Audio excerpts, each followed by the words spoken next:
दोस्तों यूपीएससी ने अपने एग्जाम्स के अंदर काफी बार ऐसे क्वेश्चंस पूछे हैं कि हमारी जो सोशल इवेंट्स होते हैं या जो सोशल एक्टिविटीज होती हैं वो किस तरह से हमारे ओवरऑल बिहेवियर को या सोसाइटी को कैसे इम्पेक्ट करती हैं। यहाँ पर एक एग्जांपल हमें राजस्थान के कॉन्टेक्स्ट में देखने को मिला है। देखो, राजस्थान में जो इलेक्शंस होने थे वो 23 नवंबर को होने वाले थे, पर उस पर्टिकुलर डे के ऊपर क्या आता है, देव उत्थानी एकादशी। अब इस एकादशी वाले दिन क्या होता है, राजस्थान के अंदर बहुत सारी शादियां होती हैं, बहुत सारे डिफरेंट डिफरेंट सोशल इवेंट्स होते हैं। इस वजह से इलेक्शन कमीशन ऑफ इंडिया ने क्या बोला है कि अब 23 नवंबर को इलेक्शंस नहीं होंगे, वो होंगे 25 नवंबर को। तो क्लियरली ये क्या शो कर रहा है, ये शो कर रहा है कि हमारे जो सोशल कस्टम्स हैं या फिर जो हमारे बिलीव्स हैं, किस तरह से हमारे जो पॉलिटिकल एटमोसफेयर या रादर शुड से जो पॉलिटिकल बिहेवियर है उसको यहाँ पे इम्पैक्ट कर रहे हैं। तो बहुत अच्छा एग्जांपल्स यहाँ पे हमें देखने को मिल जाता है। इस तरह की और भी बहुत सारी न्यूज़ है जो आज हमें डिस्कस करनी है, जैसे ऑपरेशन अजय क्या है। तो आइए स्टार्ट करते हैं। डेट है आज की 12 अक्टूबर 2023 एंड आप सभी का स्वागत है आज के प्रीलिम बूस्टर न्यूज़ डिस्कशन के अंदर। देखो, बात करें अगर हम ऑपरेशन अजय की, तो हमने ना हमारी सरकार के द्वारा ऑपरेशन अजय स्टार्ट किया गया है। अब देखो, इसराइल और पैलेस्टीन का कॉन्फ्लिक्ट तो हमने कई बार डिस्कस कर लिया, राइट। अब ऐसे समय के ऊपर बहुत सारे जो भारतीय हैं वो हमें देखने को मिले हैं कि वहां पे इसराइल के अंदर जो लड़ाई चल रही है वहां पे फंसे हुए होंगे। तो डेफिनेटली इन लोगों को हम यहाँ पर इंडिया लाने की कोशिश करेंगे ताकि कहीं ना कहीं जो कॉन्फ्लिक्ट वहां पे चल रहा है उससे हम इनको बचा पाए। अब देखो, इंडिया की जो अप्रोच है ना, समय समय पे बहुत इसमें चेंजेस आते रहे हैं। फॉर एग्जाम्पल, अगर आप नोटिस करोगे इंडिपेंडेंस के जस्ट बाद का टाइम, तो जो भी हमारे लोग वहां पे अलग अलग जगह पे रहते थे, ऐसा माना गया कि शायद वो हमारी जिम्मेदारी नहीं है। पर धीरे धीरे ना हमारी अप्रोच, हमारा जो इंडियन डायस्पोरा है उसके लिए बहुत बदलती रही है। एंड डेफिनेटली आज के टाइम के ऊपर ना इंडियन डायस्पोरा की अपने आप में एक बहुत ज्यादा इंपॉर्टेंस हमें देखने को मिलती है। चाहे आप वो यूएसए की बात कर लो, ठीक है, आज के समय तो बहुत सारे लोग हैं जो यूएसए हो गया, ये डिफरेंट डिफरेंट और भी डेवलप्ड कंट्रीज या डेवलपिंग कंट्रीज के अंदर भी वहाँ के पॉलिटिकल स्फेयर के अंदर एक बहुत ही इंपॉर्टेंट रोल प्ले कर रहे हैं, ठीक है ना। इनफैक्ट ना इनको इनफॉर्मल एम्बेसडर्स का भी नाम दिया जाता है, क्योंकि इंडिया की जो पॉलिसीज हैं उनको वहां तक लेके जाना, कहीं ना कहीं इंडिया और उस कंट्री के बीच में जो रिलेशनशिप है उनको बेहतर करने में इन सभी का बहुत इंपॉर्टेंट रोल है। अब ऐसे समय के ऊपर हमने स्टार्ट क्या किया है, ऑपरेशन अजय। तो आप ध्यान में रखिएगा, कल को आपसे ऑपरेशन अजय पूछा जाता है तो आप बता देना कि इसराइल के लिए ये, वहां से इंडियन नेशनल्स को वैक्यूएट करने के लिए हमने ये ऑपरेशन अजय स्टार्ट किया था। अब ऐसे ना बहुत सारे ऑपरेशन हमारी कंट्री के द्वारा स्टार्ट होते हैं, मैंने उनकी एक लिस्ट दे दी है। बहुत सारे और भी होंगे, आप लोग भी कमेंट्स में बता सकते हो अगर और कोई बचा गया है। तो यहाँ पे आप नोटिस करोगे ऑपरेशन अजय जो था ना, वो तो अभी इसराइल के साथ है। उससे पहले ना टर्की और सीरिया में इस साल ही हमें एक अर्थक्वेक देखने को मिला था। उस टाइम पर इंडिया ने ऑपरेशन 2 स्टार्ट किया था। उसके अलावा देखो, रशिया यूक्रेन का जो कॉन्फ्लिक्ट था, वहां से जो भारत के जो स्टूडेंट्स थे, बहुत सारे बच्चे स्टूडेंट्स पढ़ते हैं ना, मेडिकल स्टूडेंट्स आपके यूक्रेन के अंदर, वहां के लिए हमने ऑपरेशन गंगा स्टार्ट किया था। लगभग 2 साल पहले आप जानते हो अफगानिस्तान के अंदर एक बहुत ही मेजर क्राइसिस देखने को मिला था। उस टाइम के ऊपर हमने स्टार्ट किया था ऑपरेशन देवी शक्ति। सुडान के अंदर दिक्कतें आई थी, इनफैक्ट यूपीएससी ने तो इस साल प्रीलिम्स के अंदर इसके ऊपर क्वेश्चन भी पूछा था, तो वहां पर हमने स्टार्ट किया था ऑपरेशन कावेरी। तो ये कुछ इंपॉर्टेंट रिसेंट इनिशिएटिव्स थे। इसके अलावा ना आज की न्यूज़पेपर हिंदू के अंदर ही आपका ऑपरेशन पोलो के बारे में जिक्र किया हुआ था, तो मैंने वो भी यहाँ पे इसका ऐड कर दिया। ऑपरेशन पोलो हैदराबाद के कॉन्टेक्स्ट में था, जो वहां पे पुलिस एक्शन हुआ था इंडिपेंडेंस के जस्ट बाद, जब हम कहीं ना कहीं वहां पर हैदराबाद को इंडिया के साथ इंस्ट्रूमेंट ऑफ एक्सेशन की हम बात कर रहे थे, उस टाइम के ऊपर ये ऑपरेशन पोलो होता है, ठीक है ना। ऑलरेडी डिस्कस्ड है, अराउंड 1 डेढ़ महीने पहले हमने यहाँ पे प्रीलिम बूस्टर के अंदर इसको भी डिस्कस किया था। तो ये नाम ध्यान रखिएगा, हो सकता है कल को मैच द कॉलम में आ जाए या कैसे भी आ जाए, तो आपको इन सभी के नाम पता होने चाहिए। या फिर कल को आपको इंटरनेशनल रिलेशंस के अंदर अपने आंसर्स कोट करने हो, वहाँ पे कुछ अच्छे एग्जांपल्स देने हो कि इंडिया की किस तरह से चीजें करता है, तो वहां पर इनके एग्जांपल्स भी आप डेफिनेटली दे सकते हो। नेक्स्ट टॉपिक की तरफ चलते, that is a help program. इसका पहले तो फुल फॉर्म समझो। ए हेल्प क्या है, accredited agent for health and extension of live stock production. अब समझते हैं कि आखिर ये मुद्दा है क्या। देखो, क्या आपने आशा वर्कर्स को देखा है, आई एम श्योर आपने देखा होगा। आपने आंगनवाड़ी वर्कर्स को भी देखा होगा। यहाँ पर ये क्या काम करते हैं, ये कहीं ना सरकार की जो नीतियां हैं उनको आगे ले जाने का काम करते हैं। जैसे आशा वर्कर कहीं ना कहीं मेडिकल फील्ड के अंदर, हेल्थ के अंदर काफी अच्छा काम करती हैं। आंगनवाड़ी वर्कर्स आपके न्यूट्रिशन के अंदर हो गया, एजुकेशन के अंदर हो गया, वहां पर काम किया जाता है। पर आप नहीं लगता, अगर आप जो लाइफ स्टॉक होता है, जो हमारा पशु पालन वाला सेक्टर है, कहीं ना कहीं इसके लिए भी बहुत सारे इंपॉर्टेंट इंपॉर्टेंट काम किए जा सकते हैं। The answer is yes. जैसे आप सोचो, अगर मान लो हमारी कुछ महिलाएं हैं, मान लो अगर हमने इन महिलाओं को लाइव स्टॉक सेक्टर के अंदर ले आए, तो क्या होगा, कहीं ना कहीं हमारी जो महिलाएं हैं इनका सशक्तिकरण होगा, ये थोड़े पैसे कमा पाएंगी, अपने आप को और सशक्त कर पाएंगी।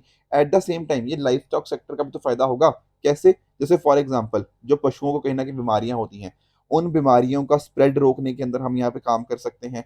हमारा एक राष्ट्रीय गोकुल मिशन है, उसके अंतर्गत हम यहाँ पे आर्टिफिशियल इंसेमिनेशन की कोशिश कर रहे हैं, तो वहां पर ये चीज हो सकती है।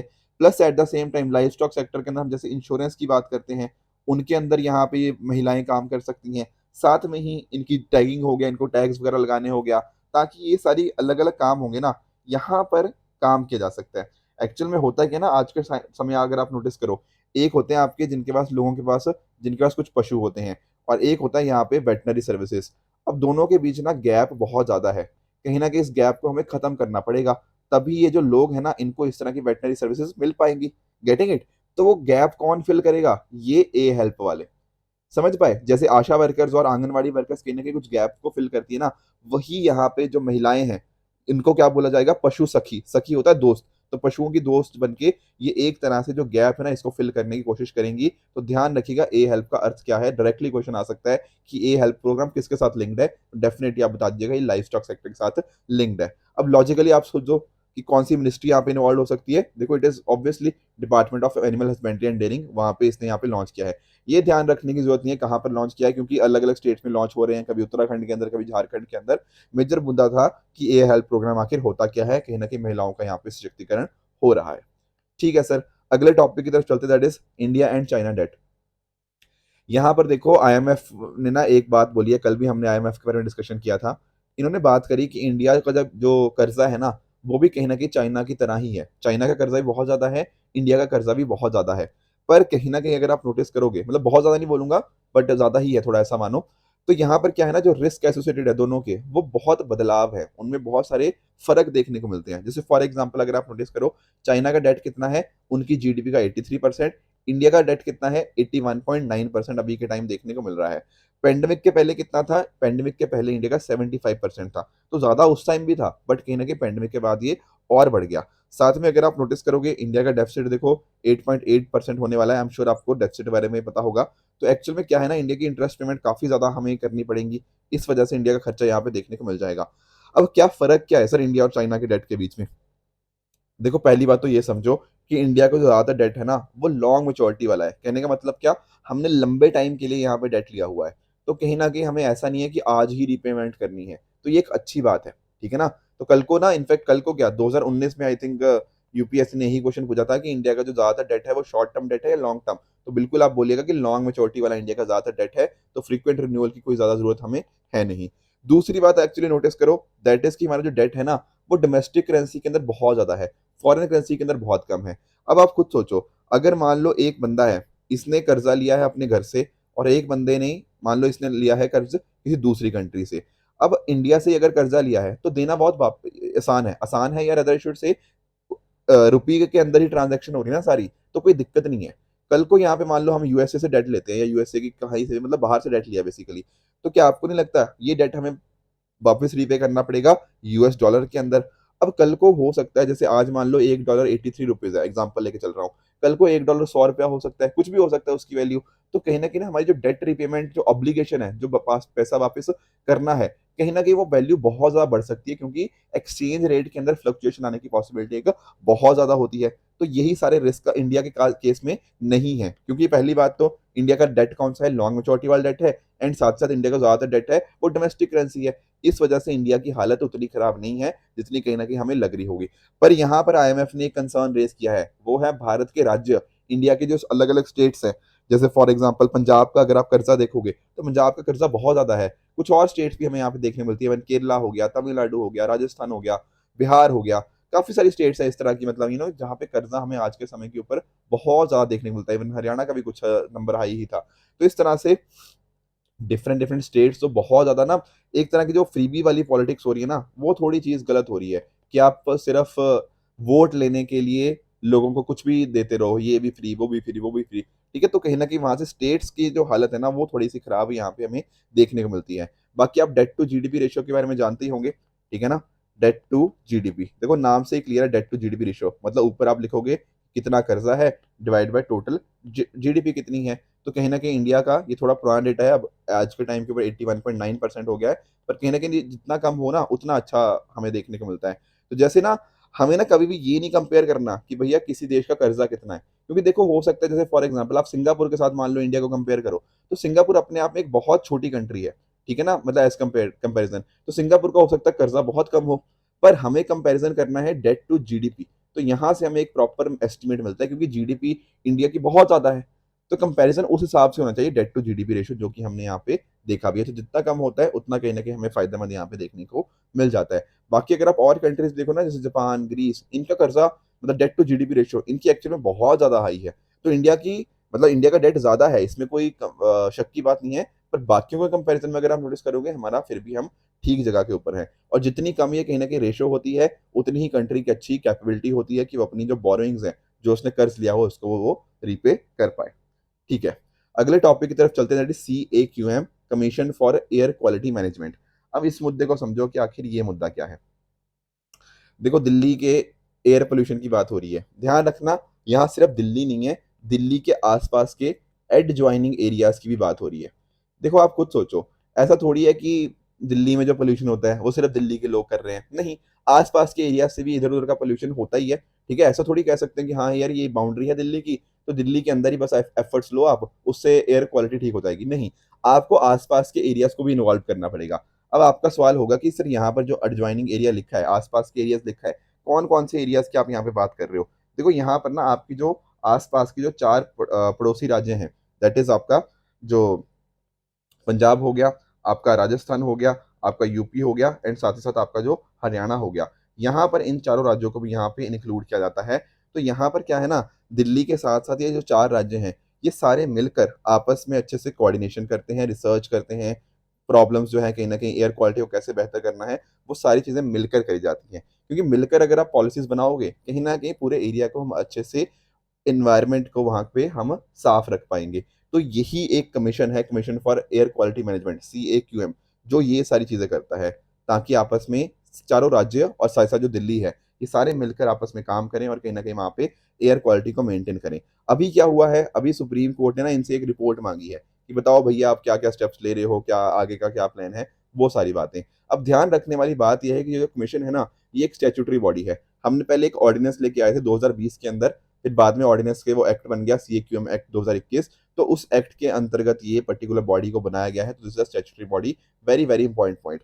इससे पहले क्या होता था, इससे पहले ना देखो सुप्रीम कोर्ट ने 1990 के अराउंड की बात है, ठीक है ना, उस टाइम के ऊपर, या 1990 1990s की बात है मतलब, तो उस टाइम के ऊपर एक यहाँ पे EPCA अपॉइंट किया था, एक अथॉरिटी को अपॉइंट किया था, environment protect pollution and prevention and control authority. वो 22 साल तक काम करती रही, फिर बाद में हमने इसको यहाँ पे रिमूव कर दिया और उसकी जगह क्या बना दिया, commission for air quality management. तो आज के टाइम के ऊपर जो भी काम होते हैं ना रिगार्डिंग एयर क्वालिटी इंप्रूवमेंट, तो यहाँ इसके द्वारा किए जाते हैं। अब इसको ना थोड़ी पावर्स हमने अच्छी खासी दे रखी हैं। सर क्या मतलब इसका अच्छी खासी का, जैसे फॉर एग्जांपल मान लो कल को ना राजस्थान, एग्जांपल ले रहा हूँ सिर्फ, भाई मत समझना क्या कर रहे हो, राजस्थान मान लो ना कोई लॉ वगैरह पास करता है, ठीक है, जो कि इन्वायरमेंट के लिए हो सकता है ना, दिल्ली के इन्वायरमेंट के लिए अच्छा ना हो, तो कल को CAQM जो बात बोलेगा ना, वो इसको सुपरसीड करेगा। Do you get the point, कि अगर मान लो चारों स्टेट्स हैं, वो चारों स्टेट्स हो सकता है अपना कुछ कुछ, राजस्थान हो गया आपका, हरियाणा, पंजाब या फिर यूपी, अपने कुछ लॉज लेकर आ सकते हैं, पर एक्चुअल में एयर पोल्यूशन कंट्रोल करने की रिस्पॉन्सिबिलिटी किसकी है, दिल्ली और आसपास के एरियाज की, CAQM की। तो कोई भी अगर ऐसा लॉ इन चारों स्टेट्स को लेकर आया जाता है ना, तो दोनों में से अगर आपस में कॉन्फ्लिक्ट के अंदर है लॉस, तो किसकी बात मानी जाएगी, आपकी commission for air quality management की। ये बात आपको यहाँ पे पता होनी चाहिए कि कभी भी कोई कॉन्फ्लिक्ट आता है तो बात इसकी यहाँ पे मानी जाती है।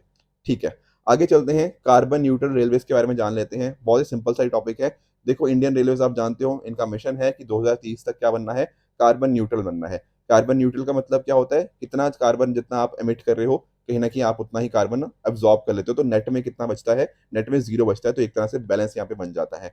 तो कैसे करने का प्लान है, देखो एक तो इनका आइडिया है कि हम 3 बिलियन यानी कि 300 करोड़ ट्रीज यहाँ पे प्लांट किए जाएंगे अगले 7 साल के अंदर। आपके नीम हो गया, आपका जामुन, पिलखन, ये ट्रैक्स के दोनों तरफ यहाँ पे प्लांट किए जाएंगे। उसके अलावा कहीं ना कहीं जो पानी का कंजम्पशन है, ठीक है ना, वो यूज होता था पहले ट्रेन को क्लीन करने के लिए, उसकी जगह हम लेके आए हैं ऑटोमेटिक कोच वॉशिंग प्लांट्स हो गया, तो इससे पानी का कंजम्पशन कहीं कम होएगा। LED लाइट्स का यूज किया जाता रेलवेज़ के द्वारा। इससे फ़ायदा क्या होता है कि वहाँ पे जो रेलवेज़ हैं उसका 6,000 रुपए पर कोच पर साल का यहाँ पे बच जाता है एलईडीज़ के माध्यम से। उसके अलावा अगर आप नोटिस करोगे सोलर पावर के लिए यूज़ किया जा रहा है, ठीक है? जो भी रेलवेज़ की लैंड वगैरह है ना, वहाँ पर हम सोलर प्लांट्स को यहाँ पे सेटअप कर रहे हैं। तो ऐसा माना जा रहा है कि 51,000 हेक्टेयर ऑफ रेलवे लैंड जो होगा कहीं न कहीं उससे 20 gigawatt land based solar plants को हम यहाँ पे इंस्टॉल कर रहे हैं। इनका यहाँ पे इतना पोटेंशियल है। और भी अगर आप नोटिस करो, जो हमारे लोकोमोटिव्स हैं ना, उनको हम इस तरह से बना रहे हैं ताकि कहीं न कहीं डीज़ल इंजन्स को हम बिल्कुल खत्म कर दें। उसकी जगह बैटरी ऑपरेटेड जो आपके हाइब्रिड इलेक्ट्रिक लोकोमोटिव्स हैं, वो यहाँ पे लेके आएँ, एथनॉल ब्लेंडेड फ्यूल को यूज़ करें। तो ये सारे अलग-अलग मेजर्स हैं जो कि हमारे रेलवेज़ द्वारा लिए जा रहे हैं, कार्बन न्यूट्रैलिटी को मेंटेन करने के लिए, उसको 2030 तक इसको अचीव करने के लिए। इंडिया का देखो टारगेट है 2070 तक, पर रेलवेज़ उससे बहुत पहले यहाँ पे इस चीज़ को अचीव करना चाहता है। ऑल्दो देखो आज का ही न्यूज़पेपर में पढ़ रहा था, उस न्यूज़पेपर के अंदर ना बहुत सारी बातें रेलवेज़ की नेगेटिव सेंस में भी लिखी गई हैं। किसी जगह पे आई थिंक एक्सीडेंट हो गया एक छोटा-सा, उसके अलावा ठीक है ना, और भी कंसर्न्स रेलवेज़ की वर्किंग के रिगार्डिंग अभी भी बहुत सारे कंसर्न्स हैं। तो मेंस पर्सपेक्टिव से भी ना आपको रेलवेज़ के क्या इश्यूज़ हैं एंड कहीं न कहीं क्या हम स्टेप्स ले रहे हैं, जैसे मैंने बहुत सारे स्टेप्स आपको दिए, ये सारे पॉइंट्स आपके रेडी होने चाहिए। नेक्स्ट टॉपिक की तरफ आगे चलते हैं, that is Loknayak Jayaprakash Narayan birth anniversary. देखो कल 11 अक्टूबर थी, तो कल इनकी एक्चुअल में बर्थ एनिवर्सरी थी, तो थोड़ा-सा इनके बारे में हम जानने की कोशिश करते हैं। देखो इनका जो जन्म था ना, वो आपको 1902 के अंदर आपको बिहार के अंदर देखने को मिल जाएगा और ये जो गांधी जी से ना काफ़ी ज़्यादा इंस्पायर्ड थे। गांधीयन आइडियोलॉजी को काफ़ी ज़्यादा उसको फॉलो करते थे। 1929 के अंदर इन्होंने क्या किया, आपकी जो इंडियन नेशनल कांग्रेस थी, उसको जॉइन कर लिया। फिर बाद में ना ये थोड़ा मतलब लेफ्ट विंग विचारधारा से ज़्यादा प्रभावित रहते थे। इसी वजह से एक पार्टी का फॉर्मेशन होता है CSP, Congress socialist party. UPSC ने प्रीलिम्स के अंदर ऑलरेडी क्वेश्चन पूछ रखा है इसके ऊपर। तो 1934 के अंदर ये पार्टी बनती है कांग्रेस सोशलिस्ट पार्टी, उसके फॉर्मेशन के अंदर इनका एक बहुत-बहुत इंपॉर्टेंट रोल रहता है। पर एक्चुअल में ना जो इनको जाना जाता है, एक तो सीएसपी की वजह से जाना जाता है, एट द सेम टाइम इन्होंने जो क्विट इंडिया मूवमेंट के टाइम के ऊपर अंडरग्राउंड काम करते हुए कहीं न कहीं जो ब्रिटिश रूल की tyranny थी, उसके अगेंस्ट काम किया और आज़ाद दास्तां, एक फ्रीडम ब्रिगेड इन्होंने यहाँ पे ऑर्गेनाइज़ करी नेपाल के अंदर। ये बात भी आपको पॉइंट पता होना चाहिए। पर जो मैं बात कह रहा था ना कि एक्चुअल में इनको जो कहते हैं ना आज के टाइम बहुत ज़्यादा जाना जाता है, वो जाना जाता है इनकी पोस्ट इंडिपेंडेंस कंट्रीब्यूशन की वजह से। सर वो कैसे? देखो एक्चुअल में हुआ क्या था ना, आप जानते होंगे इंदिरा गांधी जी का टाइम था। उस टाइम के ऊपर इलाहाबाद जो हाई कोर्ट था ना, उन्होंने इंदिरा गांधी जी के अगेंस्ट एक वर्डिक्ट सुनाया था, जहाँ पर बात करी गई थी कुछ इलेक्टोरल लॉज़ को इन्होंने फॉलो नहीं किया था इंदिरा गांधी जी ने। तो उस टाइम के ऊपर एक ना लहर चली थी, आप जानते होंगे 1974 के अंदर, जिसको बोलते हैं क्या? जिसको बोलते हैं टोटल रेवोल्यूशन। टोटल रेवोल्यूशन कह लो, संपूर्ण क्रांति कह लो, ठीक है ना? आपने नारे सुने होंगे इस तरह के कि सिंहासन खाली करो, जनता आती है। तो इस तरह की बातें यहाँ पे करी गई थी। तो कहीं न कहीं ये ना एक पूरा मैसिव इन्होंने आंदोलन किया था, जिसको जेपी आंदोलन के नाम से भी जाना जाता है। तो जेपी आंदोलन और कुछ नहीं, वो जयप्रकाश नारायण जी के नाम के ऊपर ही था। तो बहुत इम्पोर्टेंट इनका तब इनका रोल रहा, करप्शन को कम करने के अंदर कैसे उसको हटाया जाए, ये इन्होंने काम किया। तो डेफ़िनेटली उस टाइम के लिए इनको बहुत ज़्यादा ये संपूर्ण क्रांति आप इनके साथ रिलेट यहाँ पे कर सकते हो। इनकी डेथ के बाद इनको यहाँ पे इंडिया का जो हाईएस्ट सिविलियन अवार्ड है भारत रत्न 1999 के अंदर वो भी दिया गया। तो ये कुछ पॉइंट्स थे विद रिगार्ड्स टू लोकनायक जयप्रकाश नारायण जो आप सभी को पता होने चाहिए। तो ये कुछ टॉपिक्स थे जो आज हमें डिस्कस करने थे। इन सभी टॉपिक्स के बेसिस के ऊपर मैं क्वेश्चन आपके लिए दे रहा हूँ। किसी ने इलेक्टोरल बॉन्ड के बारे में मेरे से पूछा था, तो ट्राई करना इसको। वैसे मैंने ना आपको बताया है 3 अक्टूबर वाली जो वीडियो है ना, उसके अंदर मैंने इलेक्टोरल बॉन्ड्स को बहुत अच्छे से कवर किया है, ठीक है? तो आप जाके वो भी देख सकते हो। किसी स्टूडेंट ने फास्फोरस बॉम्ब्स के बारे में भी कुछ क्वेश्चन पूछा था। देखो एक्चुअल में क्या होता है ना, पानी के अंदर फ्रीली ऑक्सीजन अवेलेबल नहीं होती, तो एक्चुअली उनकी स्टोरेज इस तरह से करी जाती है ताकि वो रिएक्ट ना करे।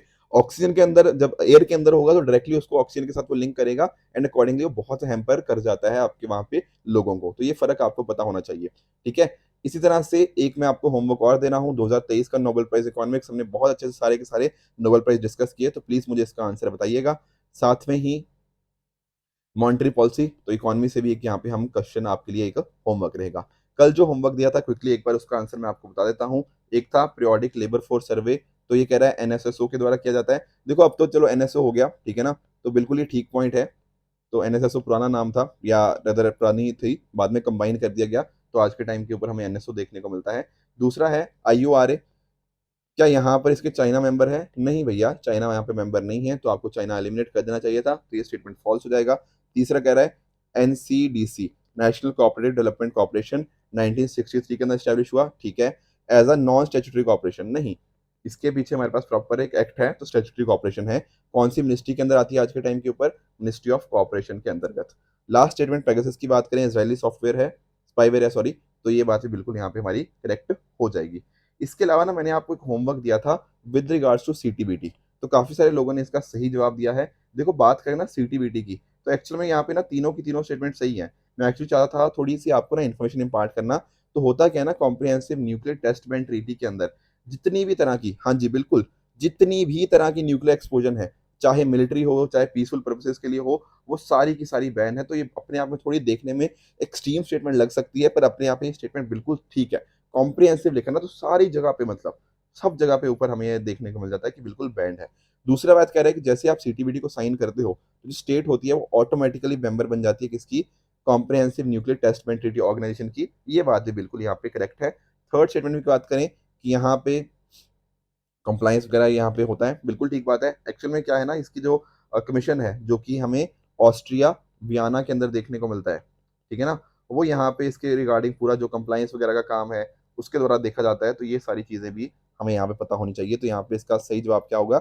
All of the above statements are यहाँ पे करेक्ट। दूसरा मैंने आपसे पूछा था विद रिगार्ड्स टू मुश्क जी, ये तो हमने डिस्कस किया ही था। पहली बात कह रहा है कि ये इंडिजिनस एरोमेटिक राइस वैरायटी है पंजाब से। अरे नहीं भैया, पंजाब से नहीं है, ये कश्मीर से है। हमने देखा भी था, समझा भी था कि कैसे कश्मीर के लोग काफ़ी ज़्यादा इसके रिगार्डिंग ना रिलेट करते हैं इससे, शादियों वगैरह के ऊपर इसको काफ़ी यूज़ किया जाता है। तो ये कुछ पॉइंट्स है आपको यहाँ पे पता होना चाहिए। तो पहला गलत हो गया। दूसरा कह रहा है कि राइस को जीआई टैग भी इस मिला हुआ है, ये बात बिल्कुल ठीक है। तीसरी बात कह रहा है कि यहाँ पे ये डिजीज रेजिस्टेंट है। अरे नहीं नहीं नहीं, एक्चुअली में दिक्कत पता क्या आई थी, यहाँ पर डिजीजेस बहुत ज़्यादा लगती थी इसको।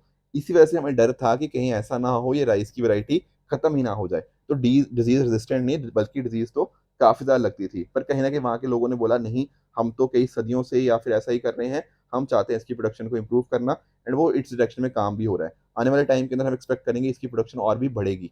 और ये ध्यान रखना क्या था, ये एरोमेटिक वैरायटी है, काफ़ी अच्छी इसकी खुशबू हमें यहाँ पे देखने को मिलती है। तो एक्चुअल में स्टेटमेंट सही कितनी है? सिर्फ सेकंड वाली ठीक है, तो only one statement is correct here, तो ऑप्शन ए यहाँ पे आंसर बन जाएगा। अगर आपको इस लेक्चर की पीडीएफ चाहिए तो आप हमारे Telegram channel PW only S official पे जाके इस लेक्चर की पीडीएफ को एक्सेस कर सकते हो एंड अपनी प्रेपरेशन को और भी बेहतर बना सकते हो। तो आई होप आज का सेशन आप सभी को अच्छे से समझ आया होगा। इसी तरह से आप भी अपने एंड पे हार्डवर्क करते रहिए। Good bye and good luck.